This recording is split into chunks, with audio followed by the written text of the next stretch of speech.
எல்லாருக்கும் வணக்கம். Welcome to Madurai Sundari's kitchen. வாங்க, இன்னைக்கு என்ன செய்யலாம் பார்க்கலாம். சோயா ஊற போட்டிருக்கேன். ஊற போட்டு புழிஞ்சு எடுத்து வச்சுருக்கேன். இதை போட்டு இன்னைக்கு கோலா உருண்டை குழம்பு வச்சு காமிக்கிறேன். அம்மா எப்படி வைக்கிறேன்னு பாருங்கள். குருமா கணக்காக வச்சு தான் கோலா உருண்டை இதுக்கு கோலா உருண்டைக்கு அரைக்கிற மாதிரி அரைச்சி ரெடி பண்ணி அதில் போடுவேன். அதுக்கு உண்டான சாமானை பாருங்கள். கோலாவுக்கு போடுறதுக்கு ஒரு 100-150 சோயா தண்ணியில் போட்டு சுடு தண்ணியில் போட்டு கொஞ்சோண்டு உப்பையும் போட்டு வேக விட்டு புழிஞ்சு வச்சுருக்கிறேன். அதுக்கு ஒரு 50 பொரிகடலை. நீங்கள் இப்போ எவ்வளோ சோயா போடுறீங்களோ அதுக்கு தகுந்தாப்பில் போட்டுக்கிறோன்னு. அதுக்கு இதோட போட்டு அரைக்கிறதுக்கு வெறும் சோம்பு, பட்டை, பச்சை மிளகா இது மட்டும் போட்டு இதோட அரைச்சி உருண்டைக்கு வச்சுக்கிறேன்னு.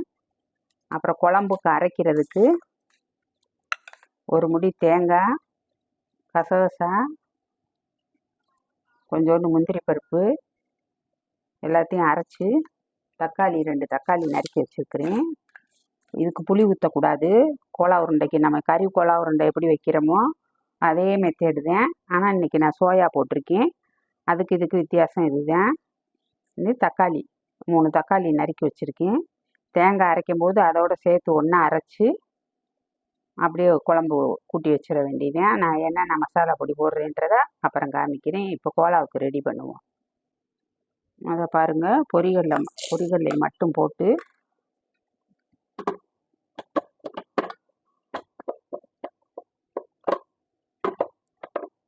பொரிகடலை இந்த அளவுக்கு வந்துடணும். இதோட சோயாவை கொஞ்சம் கொஞ்சமாக போடணும். அதோட பச்சை மிளகா, கொஞ்சோண்டு பட்டை, ஏலக்காய், சோம்பு. இது குழம்புக்கு அரைச்சி ஊற்றுறதுக்கு.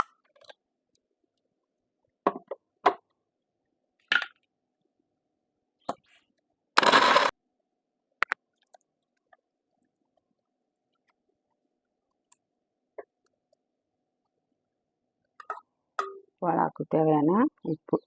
ஏற்கனவே அந்த குழம்பு இதில் தண்ணி சாரும், அதனால் அரை உப்பு போட்டுக்கோங்க.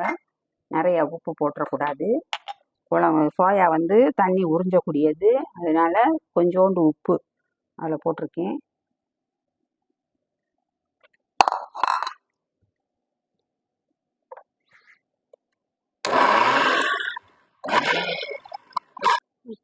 இதில் நமக்கு உருண்டை எவ்வளவு தேவையோ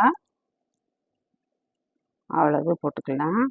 உருண்டை அப்படி உங்களுக்கு மாவு கொஞ்சம் இதாகிருச்சு அப்படின்னா ஒரு ஸ்பூனு இது பச்சரிசி மாவு கொஞ்சோண்டு இருந்துச்சுன்னா அதை போட்டு பிணைஞ்சிக்கோங்க. பிணைஞ்சிக்கிட்டா உருண்டை இறுக்க கொடுத்துரும்.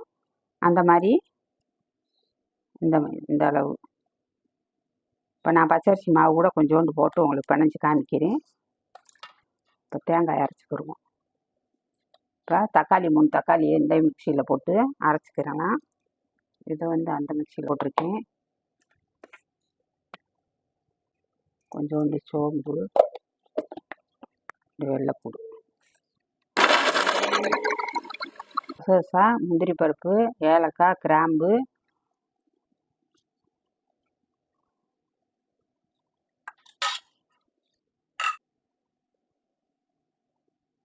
தேங்காய், சோம்பு, கசகசா, முந்திரி பருப்பு எல்லாம் போட்டு அரைச்சிருக்கேன். இதுக்கு இப்போ மசாலா சாமான் எடுத்து காமிக்கிறேன் என்னென்ன போடுறதுன்னு. நல்லா நைஸாக அரைச்சிக்கோங்க. நம்ம கறி குழம்புக்கு அரைக்கிற மாதிரி தான் அரைக்கணும். நைஸாக அரைச்சிக்கோங்க. குருமாவுக்கு தேவையானது நான் சொல்லியிருக்கேன் ஏற்கனவே. வீட்டில் அரைச்சது கறி குழம்பு, மீன் குழம்பு எல்லாத்துக்கும் போடுற மிளகாப்பொடி. நம்ம எவ்வளோ குழம்பு வைக்கிறோமோ அதுக்கு தகுந்தாப்பில் சேர்த்துக்கிறோன்னு.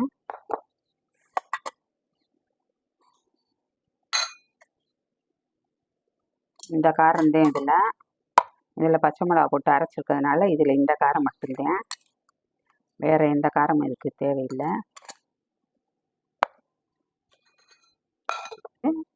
இப்போது ஒரு ஸ்பூனு கொஞ்சோண்டு இது போட்டோம்னா இது கொஞ்சம் தண்ணியாக இருக்குது அப்படின்னு இருந்தால் இந்த தண்ணியை பூரா இந்த பச்சரிசி மாவு இழுத்துரும். அதே மாதிரி போட்டுக்கோங்க.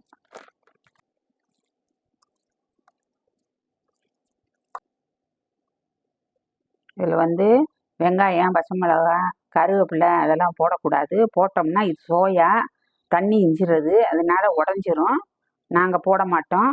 கறினாத்தையும் கொத்துக்கறி வாங்கிட்டு வந்து மிக்சியில் போட்டு அரைச்சி அதுலனா நம்ம பொரியலில் எல்லாம் போட்டு அரைக்கும் போது வெங்காயத்தையும் போட்டு ஒரு ஓட்டு ஓட்டி செய்யலாம். இது சோயா வந்து தண்ணி உள்வாங்கிற ஜாமான், அதனால நான் இதில் வந்து தேங்காய் இது வெங்காயம் அதெல்லாம் போட மாட்டேன். ப்ளைனாக தான் போடுவேன். என்னடா அம்மா வெங்காயமெல்லாம் போடலை, கோலா உருண்டை குழம்பு சோயா இல்லைன்னு சொல்கிறாங்கன்னு நினைக்காதீங்க. என்னோட மெத்தடு நான் இப்படி தான்ப்பா போடுவேன். குழம்பெல்லாம் கூட்டி வச்சு எல்லாம் ரெடியாகி கீழே இறக்கவும் எண்ணெயில் வறுத்து அப்படி கோலா கணக்காக எண்ணெயில் வறுத்துருவேன். வறுத்து இறக்கி வச்சுட்டு அப்புறம் போடுவேன். அடுப்பில் இருக்கும்போது போட மாட்டேன், ஆஃப் பண்ணிட்டு தான் போடணும். இது தண்ணி சேர்த்து உள்ளது. தண்ணி குழம்புல இருக்கிற தண்ணியை ஃபுல்லாக உள்வாங்கிரும், உருண்டை உடஞ்சிரும்.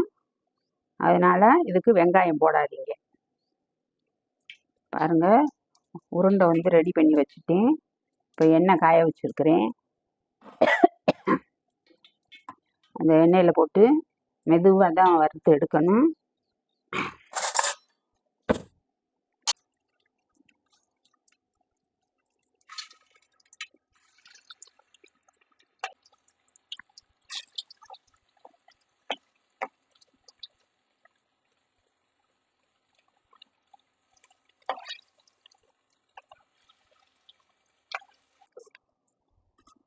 பாருங்க,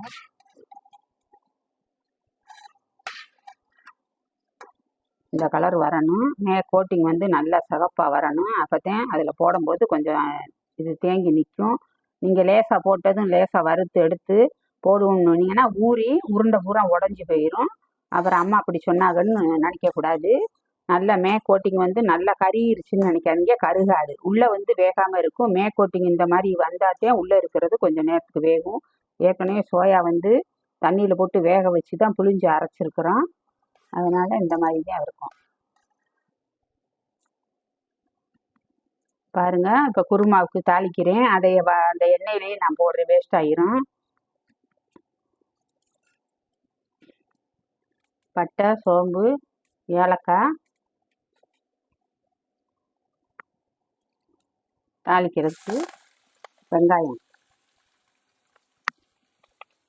பொரிஞ்சிருச்சு. இப்போ கறி மசாலா பொடி, தனி மிளகா பொடி, மஞ்சள் பொடி லேசாக ஊற்றுங்க, கருக விட்டுறக்கூடாது.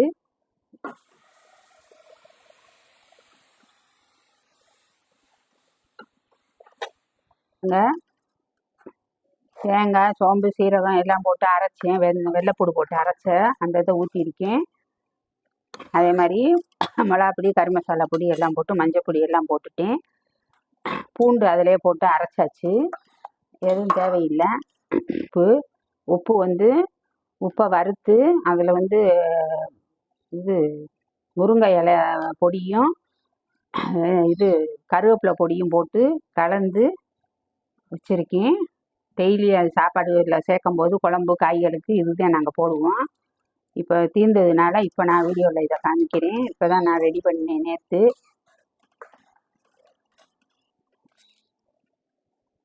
இந்த பொடி மாவு இட்லிக்கு மாவு அரைக்கும் போது தோசை மாவு, இட்லி மாவு அதுக்கு மட்டும்தான் சாதா உப்பு சேர்ப்பேன். இதுக்கு வந்து இதில் முருங்கை இலை இலையும் கருவேப்பிலை பொடியும் ரெடி பண்ணி அதோட போட்டு உப்பை வறுத்துறணும். சட்டியில் போட்டு வறுத்துட்டோம்னா கொஞ்சம் பிசு பிசுப்பு தன்மை இருக்காது. அப்படியே போட்டு வச்சுருக்கேன். இதே மாதிரி நீங்களும் ரெடி பண்ணி வச்சுக்கோங்க. அன்னாட சாப்பாட்டுக்கு நம்ம சாப்பிடும்போது அது உள்ளே போயிடும். இப்போ பாருங்கள், மீன் மேக்கர் சோயா வந்து நான் இதே மாதிரி பொரித்து எடுத்து வச்சுருக்கிறேன். இப்போ குழம்பு வந்து பாருங்கள், குழம்பு வந்து கொஞ்சம் நீகளாக தான் வச்சுருக்கேன். வற்றணும். உடனே எடுத்து எல்லா உருண்டையும் நீங்கள் போடக்கூடாது, அதையும் சொல்லிடுறேன். சாப்பிட்ற அளவுக்கு இப்போ காலையில் நீங்கள் சாப்பிட்றீங்கன்னா சாப்பிட்ற அளவுக்கு ஒரு கிண்ணத்தில் மோந்து வச்சுக்கிட்டு அதில் தான் சோயாவை போட்டுட்டு மிச்ச சோயாவை அப்படியே மூடி வச்சுருங்க. மத்தியானம் சாப்பிடும்போது அப்படியே போட்டுறணும். நம்ம கறி உருண்டை கணக்காக இது இருக்காது, அப்படியே ஊறி சொதன்னு ஆயிரும். அதுக்கு நான் எப்பயுமே அந்த மாதிரி தான் போடுவேன். இப்போ நமக்கு தேவை, இப்போ நான் கொஞ்சமாக தான் செஞ்சுருக்கேன், டிஃபனுக்கு கட்டணும் எங்களுக்கு. அதனால இப்போ ஃபேமிலி கொஞ்சம் பெரிய ஃபேமிலியாக இருக்குது, நிறையா செய்கிறீங்க அப்படின்னு சொன்னால் பாதி உருண்டையை போட்டு காலையில் சாப்பாட்டுக்கு பாதி குழம்பு எடுத்து அதில் போட்டுட்டிங்கன்னா, சூடான குழம்புல போட்டிங்கன்னாலே அப்படியே ஊறி அப்படியே இதாக இருக்கும். அப்படியே எடுத்து சாப்பிட்டுக்கலாம். மத்தியானம் உங்களுக்கு டிஃபனுக்கு கட்டணும் அப்படின்னா அதில் அப்படியே எடுத்து குழம்பெல்லாம் டிஃபனுக்கு மோந்து வச்சுக்கிட்டு அதில் அப்படியே போட்டு அப்படியே கொண்டு போங்க. அந்த மாதிரி செஞ்சாதான் இந்த சோயா உருண்டை மட்டும் இருக்கும். இது இன்னும் திருப்பி திருப்பி சொல்கிறேன், தண்ணி உள்வாங்கிறது. அதனால் ஊறி, ஆனால் உடையாது, ஊறி பெருசு பெருசாக ஊறிடும். அந்த குழம்புல இருக்க தண்ணி சத்தை பூரா இந்த கோலா உருண்டை இஞ்சிரும். அதுக்கு சொல்கிறேன் அம்மா. நான் போட்டேன் சரியாக வரலை அப்படின்னு சொல்லிடாதீங்க. குழம்பு ரெடி ஆயிடுச்சு. கொஞ்சோண்டு கறி மசாலா தூள் போடுறேன். கடையில் வாங்கின தூள் தான் இது, தனி கறி மசாலா பொடி. முன்னாடியே போட்டோம்னா, நான் ஏற்கனவே சொல்லியிருக்கேன், முன்னாடியே போட்டோம்னா கசப்பு தன்மை வந்துடும். கொத்தமல்லி தழை இருந்தால் தூவிக்கோங்க. எங்கள் வீட்டில் கொத்தமல்லி தழை இல்லை, கெட்டு போச்சு, கீழே போட்டோம்.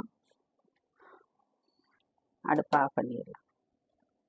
அவ்வளோ நான் எப்படி கட்டுறேன்னு பாருங்கள் அம்மா. உங்களுக்கு எவ்வளோ தேவையோ அந்த அளவுக்கு குழம்பு எடுத்துக்கோங்க. குழம்பு எடுத்துக்கிட்டு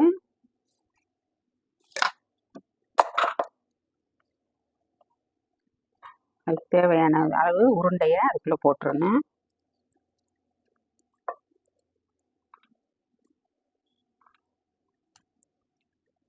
இப்போ நான் ஒரு 6 உருண்டை போட்டிருக்கேன்.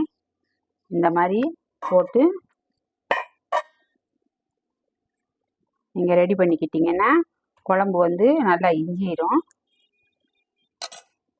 சாப்பிடும்போது நீங்கள் அப்படியே எடுத்து வச்சு சாப்பிட்டுக்கலாம். இந்த மாதிரி தான் லஞ்சு கட்டணும்.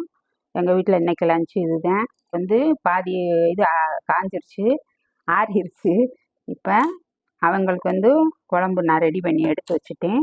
இப்போ இதில் இந்த உருண்டையெல்லாம் அப்படியே போட்டுற வேண்டியது.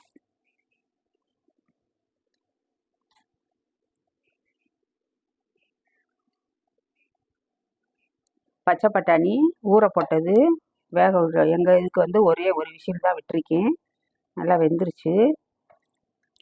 இப்போ இதை வந்து கிரேவி எனக்கா வைக்க போகிறேன். அதுக்கு என்னென்ன பொருள்ன்றதை காமிக்கிறேன். என்னென்ன வச்சுருக்கேன்னு பாருங்கள். கறி மசாலா பொடி 1 ஸ்பூன் வச்சுருக்கேன், தனி மிளகா பொடி 1/2 ஸ்பூன் வச்சுருக்கேன், மஞ்சள் பொடி வச்சுருக்கேன், சோம்பு, சீரகம், பட்டை, இந்த அன்னாச்சி இது கல்பாசி ஒன்று தாளிக்கு எடுத்து வச்சுருக்கேன், கொஞ்சோண்டு வெங்காயம், கருவேப்பிலை,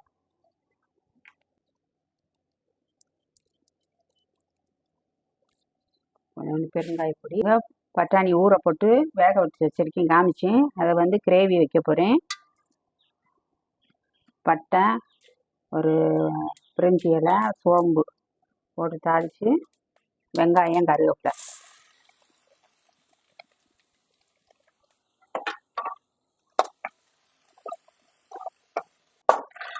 இப்போ பட்டாணி அதோட சேர்த்துட்டேன்.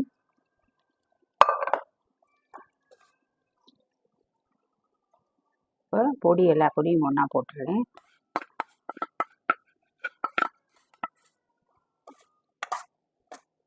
சோம்பு, வெள்ளைப்பூடு, தேங்காய் அரைச்சது.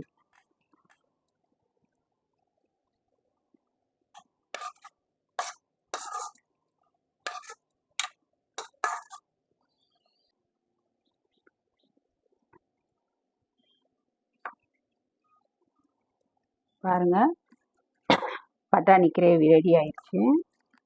இன்னும் கொஞ்சம் நேரம் ஆகும், இன்னும் கொஞ்சம் இதாகிடும், கெட்டி ஆகிரும். தேங்காய் எல்லாம் போட்டிருக்கிறதுனால. இதுதான் எங்களுக்கு இன்றைக்கி லஞ்சு. இப்போ பாருங்கள், இப்போ எங்களுக்கு டைம் ஆயிடுச்சு, சாப்பாடு ரெடி பண்ணிட்டேன். மத்தியானத்துக்கு வெள்ளை சாதம், இந்த சோயா உருண்டை குழம்பு, இது வந்து பட்டாணி கிரேவி டப்பாவுக்கு கட்டிட்டோம். இதுதான் எங்களுக்கு மத்தியான லஞ்ச். பாருங்கள், இப்போ நான் அம்மா செஞ்சதை பார்த்தீங்க. பார்த்துட்டு எப்படி இருக்குன்றத கமெண்ட்டில் சொல்லுங்கள். நீங்கள் லைக் பண்ணுங்கள். பார்க்குறீங்க, ஒருத்தர் லைக் பண்ண மாட்டேங்கிறீங்க. எதுனாலும் தப்பு இருந்தால் கூட இது இப்படி செய்யுங்கம்மா அப்படின்னு சொல்லி கமெண்டில் சொல்லுங்கள். நான் அதே மாதிரி நான் உங்களுக்கு வீடியோ செஞ்சு காமிக்கிறேன். வீடியோவை இந்த வீடியோ உங்களுக்கு பிடிச்சிருந்துச்சுன்னா லைக் பண்ணுங்கள், ஷேர் பண்ணுங்கள், கமெண்ட் பண்ணுங்கள். நன்றி, வணக்கம்.